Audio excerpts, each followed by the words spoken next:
अस्सलाम वालेकुम रहमतुल्लाहि व बरकातुहू। दोस्तों उम्मीद करता हूँ आप खैरियत से होंगे। दोस्तों अगर आप मेरे चैनल पे नए हैं तो मेरे यूट्यूब चैनल को जल्द अज जल्द सब्सक्राइब करें।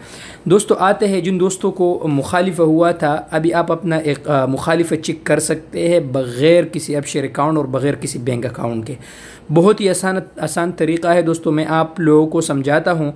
लेकिन दोस्तों उसके लिए मुखालिफा का नंबर होना चाहिए और अल्हम्दुलिल्लाह मेरे पास तो मुखालिफा का नंबर नहीं है, लेकिन मैं आप लोगों को समझाता हूँ। पहले ये जो आपको नज़र आ रहा है ये ऐप लॉन्च किया हुआ है, लेकिन यहाँ दोस्तों ये आपको नज़र आ रहा है ये जो आपको नज़र आ रहा है ये नुस्खा तजुर्बी है। फ़िलहाल ये इस पर तजुर्बा कर रहा है, लेकिन दोस्तों मेरे साथ फ़िलहाल अभी मुखालिफा का नंबर नहीं, ताकि मैं आप दोस्तों को समझाऊँ।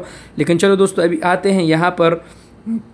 दोस्तों सबसे पहले जाते ये आप लोगों ने गूगल में जाना है। गूगल में आप लोगों ने लिखना है EFFA.SA। ये आपने लिखना है गूगल में, गूगल सर्च में EFFA.SA। उसके बाद दोस्तों आपको इस तरह का पेज खुलेगा।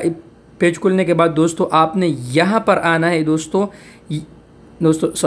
ये अर्रजा इदखाल रकमुल हविया, ये जो मैंने बड़ा कर दिया, इसको आपने ओपन करना है। इसके बाद दोस्तों अर्रजा इदखाल रकमुल मुखालिफा, यह आपने मुखालिफा का नंबर देना है। जो मोबाइल को बड़ा सा मैसेज आया होता है उसमें नंबर होते हैं, और इसमें जो आपको ये हरूफ दिए हुए हैं ये आपको नज़र आता होगा। दोस्तों मैं आपको दिखाता हूँ, ये आप लोगों ने एंटर करना है। और इसके बाद इस्तेलाम, ये आप लोगों ने इस्तेलाम पे क्लिक करना है। तो उसके बाद जो दोस्तों आपको पूरा जो है ना वहाँ आपको हिस्ट्री आएगा कि मुखालिफा किस वजह से हुआ है, कितना है, आया नहीं है।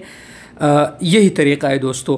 तो ठीक है, अगर कोई दोस्त मेरा वीडियो देख रहा है तो कमेंट में नीचे मुझे मुखालिफा का नंबर भेजे। अगर आप लोगों को मुखालिफा आया तो इंशाल्लाह मैं दूसरे वीडियो में वो मुखालिफा का नंबर जो है ना मैं इसमें चेक करके आप दोस्तों को इंशाल्लाह वो भी मैं बता दूंगा।